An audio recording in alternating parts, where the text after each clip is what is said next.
Hello students, welcome to NIRS Education channel. Let us continue the lesson, The Lost Child. In our previous session, we came to know that when the boy entered the grove where his parents were sitting on the edge of wall, some flowers fell on him and he started to collect the petals of flowers.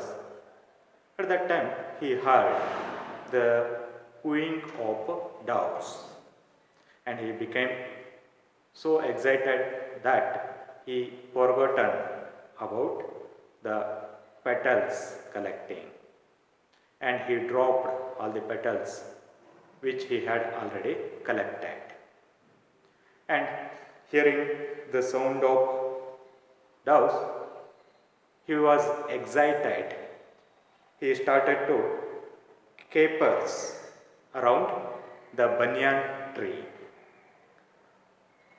Then his parents called him and they moved in the winding footpath which led to the fair through the mustard field.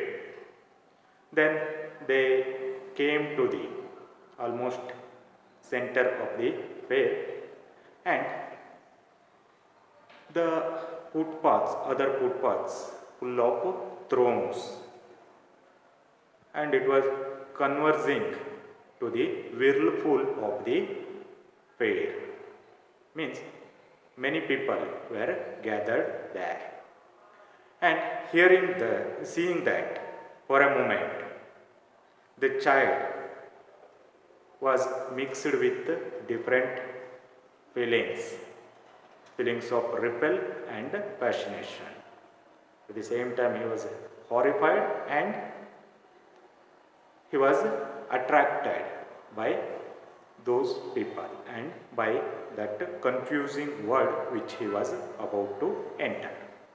Now let's continue.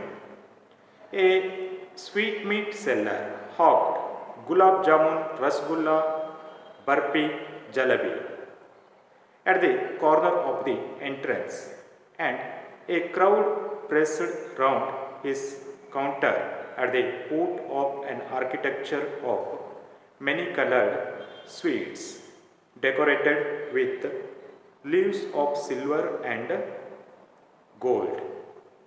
Yes, then the sweet seller hawked, screamed in a loud voice, gulab jamun, rasgulla, barfi, jalebi. Like that he was screaming.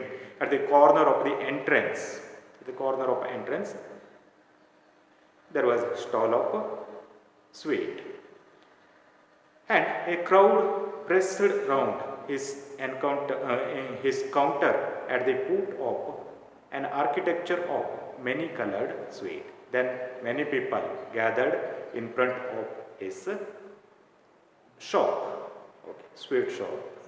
And there was a foot of an architecture of many colored sweets. Here architecture indicates what? He arranged sweets in a different styles. That arrangement, it was artistically very beautiful. That's why there is a word architecture of many colored sweets.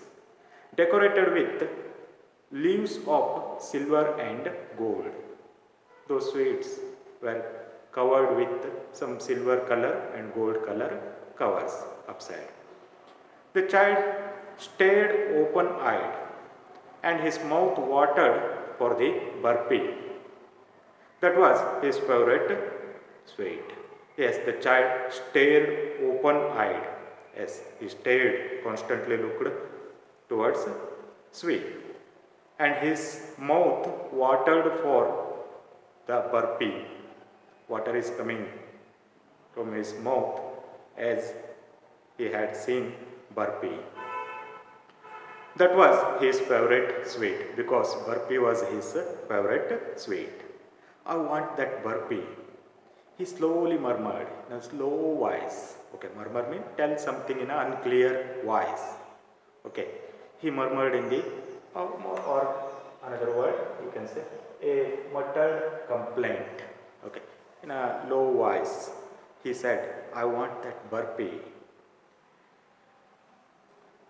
But he half knew as he begged that his plea would not be heeded because his parents would say he was greedy. But he knew very well that his plea means his request, would not be heeded. Heeded means paid attention. He knew very well that his parents are not going to give any attention towards his request. And they would say he was greedy. If he directly demand for the burpee, parents would say, you are very greedy. By saying that, they would refuse his demand. So, without waiting for an answer, he moved. So, without waiting for the answer of his parents, he moved from that place. A flower seller hawked. Next, we saw a flower seller. He was screaming in a loud voice, a garland of gulmohar, a garland of gulmohar. The child seemed irresistibly drawn. He went towards the basket where the flowers lay heaped and half murmured, I want that garland. But he well knew his parents would refuse to buy him those flowers because they would say that they were cheap. So, without waiting for an answer, he moved on.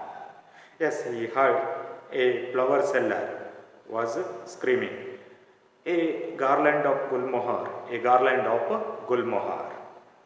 The child seemed irresistibly drawn. The child seemed irresistibly, in an uncontrollable manner, drawn means attracted. He went towards basket where the flowers lay heaped.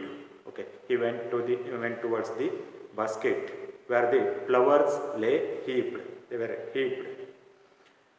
And half murmured in a low voice, he said, I want that garland. In a low voice he is telling. But he well knew his parents would refuse to buy him those flowers. He knew very well that his parents would refuse to buy those flowers for him because they would say that they were cheap. They may say what? It is very cheap. Okay, those flowers are very cheap. You should not wear such kind of flowers. Okay, like that they may refuse his demand. So, without waiting for an answer, he moved on. So, without waiting for his parents' answer, he moved on. So, he knew very well that his parents, they are going to refuse his demand. That's why he did not ask that in a clear manner. He did not demand for the flowers in a loud voice. Okay. So, just he murmured, I want that garland in a low voice. Later he understood that this demand will be refused by his parents by saying they were cheap. So, he moved from that place. Let us stop here. We shall continue in the next session. Thank you for watching.